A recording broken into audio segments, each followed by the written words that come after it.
السلام علیکم ناظرین، میں ہوں آپ کا ہوسٹ رضوان انور، ہول اسلامونا چینل پر خوش آمدید۔ دوستو، خالد بن ولید دل ہی دل میں یہ تو سوچ رہے تھے کہ محمد کا جسم طاقتور ہے، لیکن رکانہ بن عبد یزید جیسے پہلوان کو اٹھا کر پٹکنے کے لیے صرف جسمانی طاقت کافی نہیں۔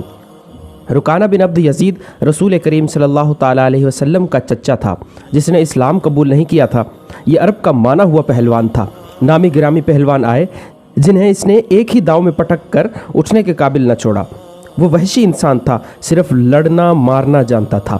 خالد کو وہ وقت یاد آنے لگا جب مسلمانوں کو دکھ کرنے والے 3-4 آدمیوں نے ایک دن رکانہ پہلوان کو خوب کھلایا پلایا اور اسے کہا تھا کہ تمہارا بھتیجا محمد صلی اللہ تعالیٰ علیہ وسلم کسی کے ہاتھ نہیں آتا، نہ اپنی تبلیغ سے باز آتا ہے، نہ کسی سے ڈرتا ہے، اور لوگ اس کے باتوں کے جادو میں آتے چلے جا رہے ہیں۔ کیا تم اسے سیدھا نہیں کر سکتے؟ رکانہ نے اپنے چہرے پر مست بھینسے کا تاثر پیدا کر کے تکبر کے لہجے میں کہا تھا کہ کیا تم میرے ہاتھوں اس کی ہڈیاں توڑوانا چاہتے ہو؟ لاؤ اسے میرے مقابلے پہ، لیکن وہ میرا نام سن کر مکہ سے بھاگ جائے گا۔ نہیں، میں اس کے ساتھ لڑنا اپنی توہین سمجھتا ہوں۔ اس نے اکسانے والے آدمیوں کی بات نہ مانی۔ وہ کسی پہلوان کو اپنے برابر سمجھتا ہی نہیں تھا۔ مسلمانوں کے دشمن خاموش ہو گئے، لیکن سوچتے رہے کہ رسول خدا صلی اللہ تعالیٰ علیہ وسلم کو رکانہ کے ہاتھوں گرا کر آپ صلی اللہ تعالیٰ علیہ وسلم کا تماشا بنایا جائے۔ مکہ کے یہودی خاص طور پر رسول اکرم صلی اللہ تعالیٰ علیہ وسلم کے دشمن تھے، لیکن وہ کھل کر میدان میں نہیں آتے تھے۔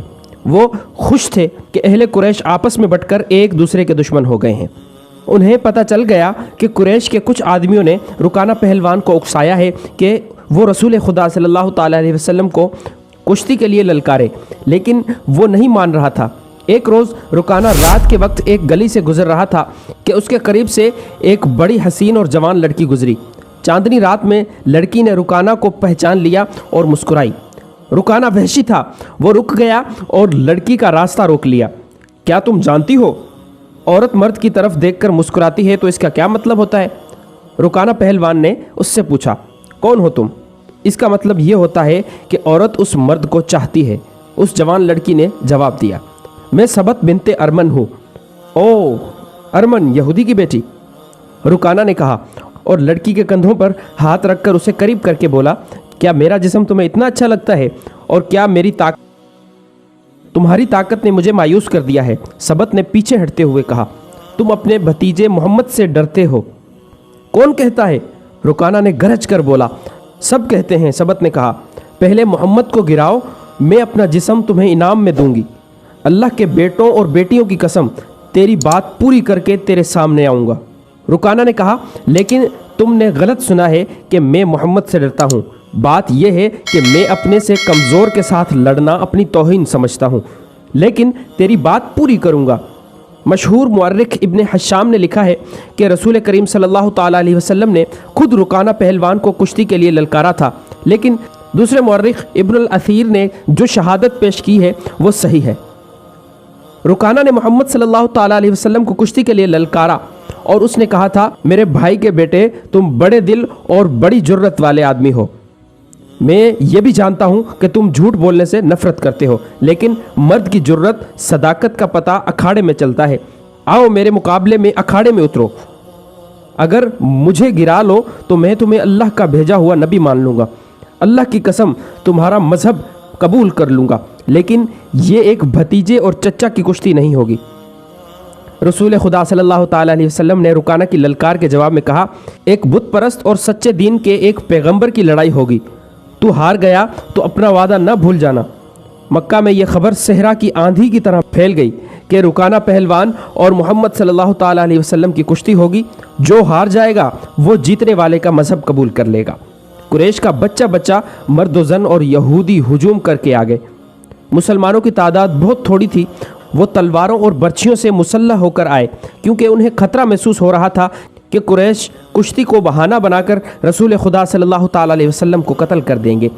عرب کا سب سے زیادہ طاقتور اور وحشی پہلوان رکانہ بن عبد یزید رسول کریم صلی اللہ تعالیٰ علیہ وسلم کے مقابلے پہ اترا۔ اس نے رسول خدا صلی اللہ تعالیٰ علیہ وسلم پر تنزیہ نظر ڈالی اور آپ صلی اللہ تعالیٰ علیہ وسلم پر پھپتی کسی۔ آپ صلی اللہ تعالیٰ علیہ وسلم مکمل خاموشی اور اطمینان سے رکانہ کی آنکھوں میں آنکھیں ڈال کر دیکھتے رہے کہ وہ بے خبری میں کوئی داؤ نہ کھیل جائے۔ رکانہ آپ صلی اللہ تعالیٰ علیہ وسلم کے ارد گرد یوں گھوما جیسے شیر اپنے شکار کے ارد گرد گھوم گیا ہو اور وہ اب اسے کھا جائے گا۔ ہجوم رسول اکرم صلی اللہ تعالیٰ علیہ وسلم کا مذاق اڑا رہا تھا۔ مسلمان خاموش تھے، وہ دل ہی دل میں اللہ کو یاد کر رہے تھے۔ انہوں نے اپنی تلواروں کے دستوں پر ہاتھ رکھے ہوئے تھے۔ پھر نہ جانے کیا ہوا کہ رسول اکرم صلی اللہ تعالیٰ علیہ وسلم نے کیا داؤ کھیلا۔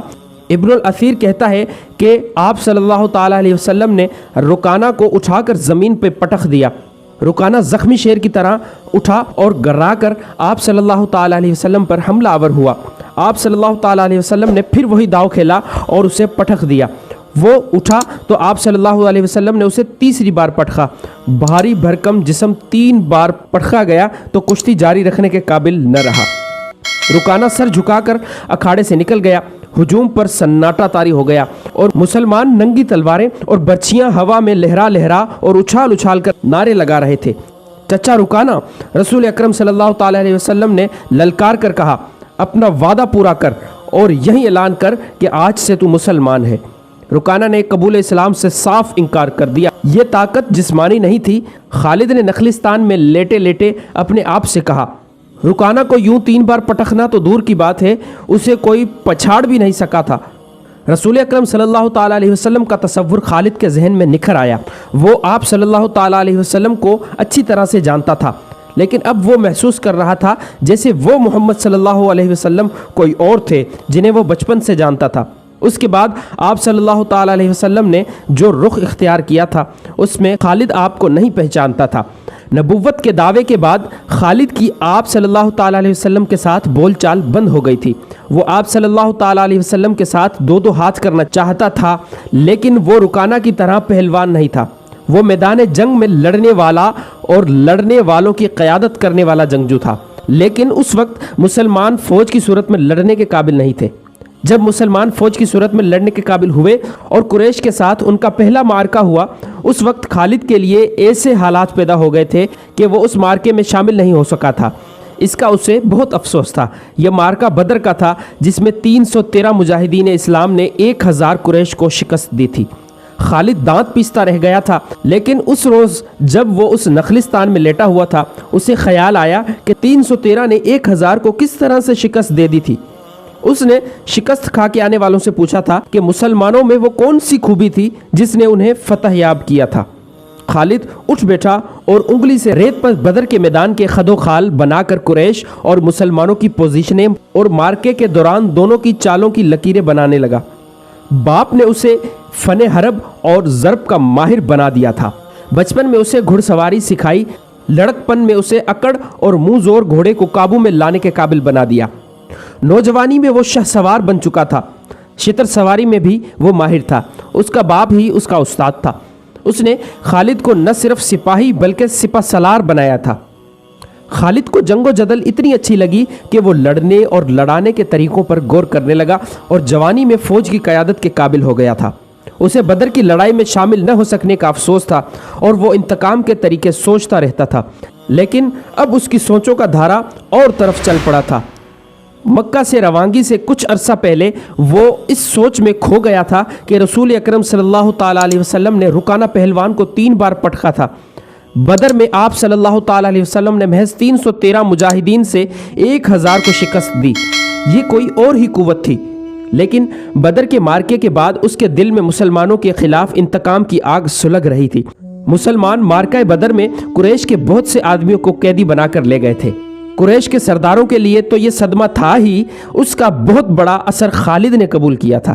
اسے یاد تھا کہ جب بدر کا مارکہ لڑا جا رہا تھا اور مکہ میں کوئی خبر نہیں پہنچ رہی تھی کہ مارکے کا انجام کیا ہوا، مکہ کے لوگ بدر کی سمت دیکھتے رہتے تھے کہ ادھر سے کوئی سوار دوڑا آئے گا اور فتح کی خبر سنائے گا۔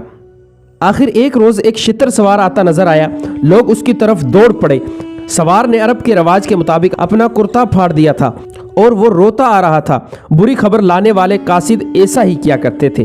وہ جب لوگوں کے درمیان پہنچا تو اس نے روتے ہوئے بتایا کہ اہل قریش کو بہت بڑی شکست ہوئی ہے۔ جس کے عزیز رشتہ دار لڑنے گئے تھے وہ ایک دوسرے سے آگے بڑھ بڑھ کر ان کے متعلق پوچھتے تھے کہ وہ زندہ ہیں، زخمی ہیں یا مارے گئے ہیں۔ شکست خوردہ قریش پیچھے آ رہے تھے۔ مارے جانے والوں میں 17 افراد خالد کے قبیلے بنو مخزوم کے تھے اور ان سب کے ساتھ خالد کا خون کا بڑا ہی قریبی رشتہ تھا۔ ابو جہل بھی مارا گیا تھا۔ خالد کا بھائی جس کا نام ولید تھا جنگی قیدی بن گیا تھا۔ ابو سفیان جو کہ قریش کے سرداروں کا سردار تھا اور اس کی بیوی ہند بھی موجود تھے۔ کچھ میرے باپ اور میرے چچا کے متعلق بتا اے قاصد، ہند نے پوچھا۔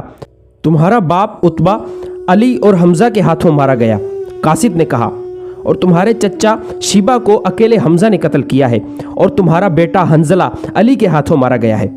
ابو سفیان کی بیوی ہند نے پہلے تو علی اور حمزہ کو بلند آواز سے برا بھلا کہا اور پھر بولی، اللہ کی قسم میں اپنے باپ اور اپنے چچا اور اپنے بیٹے کے خون کا بدلہ لوں گی۔ ابو سفیان پر خاموشی طاری تھی۔ خالد کا خون کھول رہا تھا۔ قریش کے 70 آدمی مارے گئے تھے اور جو جنگی قیدی ہوئے تھے ان کی تعداد بھی اتنی ہی تھی۔ خالد اٹھا، دری جھاڑ کر لپیٹی اور گھوڑے کی زین کے ساتھ باندھ کر سوار ہوا اور مدینے کی سمت چل پڑا۔ اس نے ذہن کو یادوں سے خالی کر دینا چاہا، لیکن اس کا ذہن مدینہ پہنچ جاتا جہاں رسول اللہ صلی اللہ تعالیٰ علیہ وسلم تھے اور جو تبلیغ اسلام کا مرکز بن گیا تھا۔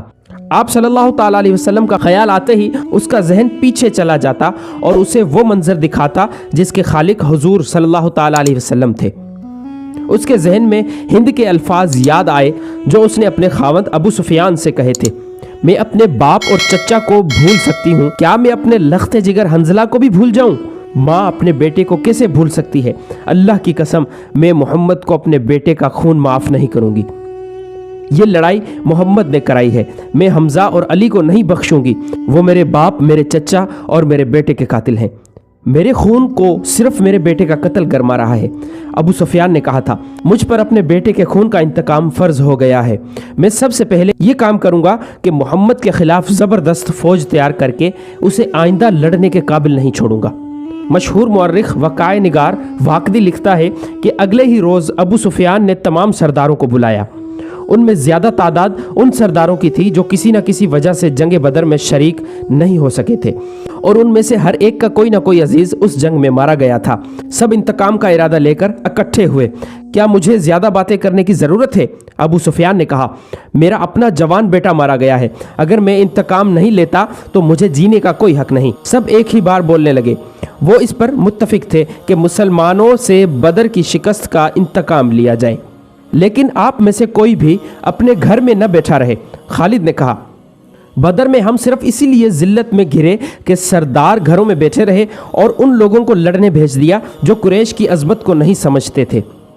کیا میرے باپ کو بھی قریش کی عظمت کا خیال نہ تھا؟ خالد کے چچا زاد بھائی اکرمہ جو ابو جہل کا بیٹا تھا برہم ہوتے ہوئے کہا، کیا صفوان بن امیہ کے باپ کو بھی قریش کی عظمت کا خیال نہ تھا؟ تم کہاں تھے ولید کے بیٹے؟ ہم یہاں ایک دوسرے سے لڑنے کے لیے اکٹھے نہیں ہوئے، ابو سفیان نے کہا۔ خالد، تمہیں ایسی بات نہیں کہنی چاہیے تھی جس سے کوئی اپنی بے عزتی محسوس کرے۔ ہم میں سے کوئی بھی عزت والا نہیں رہا، خالد نے کہا۔ ہم سب اس وقت تک بے عزت رہیں گے جب تک ہم محمد صلی اللہ تعالیٰ علیہ وسلم اور اس کے چیلوں کو ہمیشہ کے لیے ختم نہیں کر دیتے۔ مجھے اپنے گھوڑے کے سموں کی قسم، میرے خون کی گرمی نے میری آنکھ جلا دی ہے۔ ان آنکھوں کو مسلمانوں کا خون ٹھنڈا کر سکتا ہے۔ میں پھر کہوں گا کہ اب سردار آگے ہوں اور میں جانتا ہوں کہ میں میدان جنگ میں کہاں ہوں گا، لیکن جنگ میں ہمارا جو سردار ہوگا میں اس کے حکم کا پابند رہوں گا، اور اگر میں سمجھوں گا کہ مجھے سردار نے ایسا حکم دیا ہے جو ہمیں نقصان دے گا تو میں ایسا حکم نہیں مانوں گا۔ سب نے متفقہ طور پر ابو سفیان کو اپنا سردار مقرر کیا۔ اس سے ایک روز پہلے اہل مکہ کا ایک قافلہ فلسطین سے مکہ واپس آیا تھا۔ یہ تجارتی قافلہ تھا۔ مکہ کے باشندوں خصوصاً قریش کے ہر خاندان نے اس تجارت میں حصہ ڈالا تھا۔ اس قافلے میں کم و بیش 1000 اونٹ تھے اور جو مال گیا تھا اس کی مالیت 50,000 دینار تھی۔ قافلے کا سردار ابو سفیان تھا جس نے 50,000 پر 50,000 دینار منافع کمایا تھا۔ قافلے سے واپسی کا راستہ مدینہ سے گزرتا تھا۔